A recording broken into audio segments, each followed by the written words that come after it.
Sekelompok pelajar SMP di Kabupaten Bekasi, Jawa Barat masuk ke area depan lobi rumah sakit saat kabur dari tawuran. Akibatnya seorang pasien yang hendak pulang usai menjalani rawat inap tertabrak dan terinjak-injak.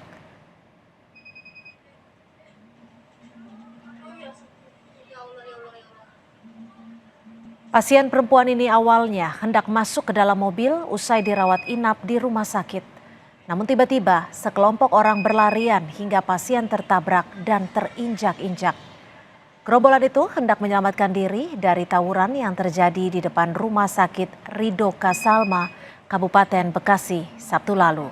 Akibat insiden, pasien itu pun kembali dirawat di rumah sakit karena mengalami luka akibat terinjak-injak. Tarik ke sini. Nah, pas itu kan ada bocah pakai motor, acung-acungin celurit, mungkin dia takut jadi pada lari begitu. Yang lari ini banyak, Bang? Banyak, lebih 20 orang mah, bocah mulu, bocah SMP, anak-anak SMP.